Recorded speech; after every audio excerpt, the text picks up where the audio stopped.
Maybe this will help a little bit more. This absolutely blew my mind. Just a little journey through our solar system. Everyone knows our planets and sort of how we fit in to the story here. You see really quickly that we're not even the biggest deal in our own solar system, but as Earth comes by, you have to know tonight that we are living on a privileged planet. Anyone would tell you we're living at one of the most special places, if not the most special place in all of creation. But Neptune comes by and Saturn and then Jupiter, and you're like, okay, we're not all that big, even in our own little cul-de-sac.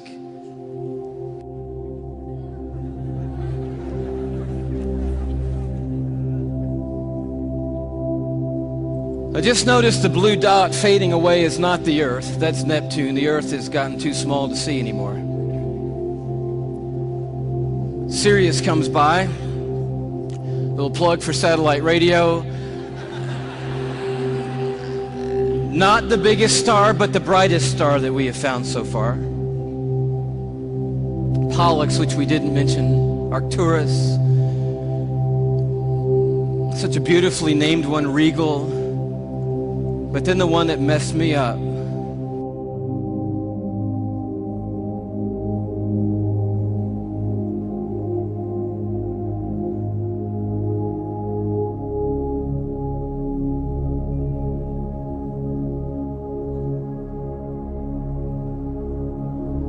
Our third star, Musifi. Musifi's cousin, W. Cephei.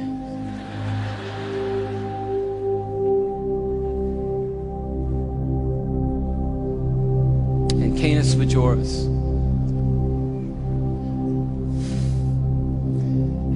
And do you know that you couldn't come up here right now with a Sharpie and make a mark on the screen that would approximate the size of our sun? You couldn't even do it. I mean, when you look at these in their relative size, we just have to put a little arrow over there that says, if you could put the sun on here, which you can't, it would go somewhere about here. And can you hang on that for me? And when you see this, I don't know what happens to you, but I'll tell you what happens to me. A shrinking feeling comes over me, and it's not a bad shrinking feeling, it's a good shrinking feeling. Because sin, it has a way of shrinking God down in our minds and puffing us up in our own estimation. But just a glance into the universe that God has made resizes everything in a heartbeat.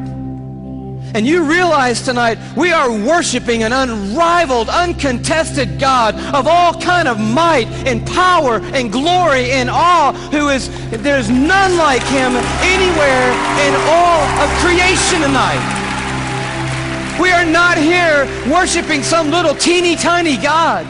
We are the teeny tiny ones, you and me. We are small and weak and fragile and frail. We are, you and me tonight, one of 6.5 billion people on this little golf ball sized planet in this massive universe that God has made. But I'll tell you, the miracle of tonight is crazy, and crazier to me than the size of any star, is that though we are but a vapor, you and me, and tiny and frail, we are marked by majesty. And we have been created in the very image of the God who breathes out the stars and put the universe into place. You and I are fashioned and formed and ordained by the God of all creation. We are fearfully and wonderfully made, you and I. We are a miracle. You're a miracle sitting in the building tonight. If I could just remind you just for a moment, you are somebody incredibly special. Let me just dial back to the beginning, and I know you know this already, but in the very, very beginning, here's how you happened, okay? One cell from your mom found one cell from your dad.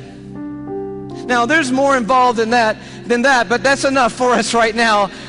And by the way, we should applaud the one cell from your dad, because that one cell did a pretty heroic thing to be the one cell in the story that we're talking about tonight. One cell from your mom met up with one cell from your dad. each one carrying 23 chromosomes. The one from your mom was carrying half of her DNA. The one from your dad was carrying half of his DNA. And those two cells met and merged into one single cell. And when they did, those chromosomes matched, and they began to form together a brand new DNA code. Using 4 characters, 4 nucleotides, they began to write out what we have now discovered is the 3 billion character description of who you are, written in the language of God. They wrote out your DNA, your human genome of 3 billion characters made up of those 4 simple nucleotides. And when they did, they described who God had ordained you to be. In that one little simple cell. Scientists say if you took the DNA out of that one little cell and stretched it out, that DNA would be 6 feet long. 3 billion characters stretched out to 6 feet long. So amazing that if I were to read your DNA, reading 1 character per second, night and day, it would take me 96 years just to read the description of you. And when they formed together, they wrote out and painted a picture which had never been written before in the history of humankind.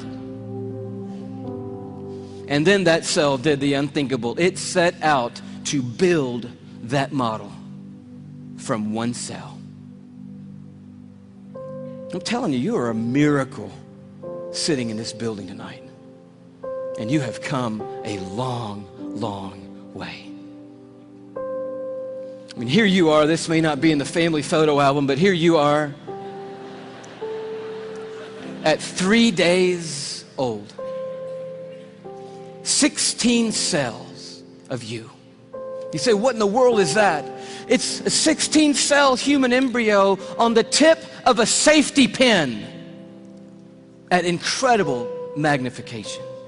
So by now, that one cell had turned into 16 cells on its way to making the 75 trillion cells that make up your body tonight. Every one of those 75 trillion cells containing that 6 feet of the 3 billion character DNA code that's you. There's so much DNA in your body, by the way. If you stretched it all end to end, there'd be enough DNA to go to the moon and back inside your body. 178,000 times. That's how amazing God has made you to be. 75 trillion cells in your body. And when I told you that, 50,000 of those cells died and were replaced by brand new cells when I told you that. And then just now, 50,000 more cells died and were replaced by brand new cells. It's happening every 3 seconds, day and night, all the days of your existence. And you wonder why you're tired all the time. I'll tell you, you're doing some amazing stuff night and day. We're miracles, you and me. I love the way Augustine said it, one of the great fathers of the church and of the faith. He just nailed it when he said it like this. Men go abroad to wonder at the height of mountains, the huge waves of the sea, the long course of rivers, the vast compass of the ocean, the circular motion of the stars. But they pass by themselves and they don't even notice. In the womb, miracles happening every moment. Here you are at 5 months in the womb. You remember those days? Those were the good old days. And just miracles happening every second. Let me tell you about one. Million optic nerve endings left the optic nerve center of your brain in the womb, headed for 1 million optic nerves that had left your eye. And they had to meet and match their exact partner, 1 million looking for 1 million.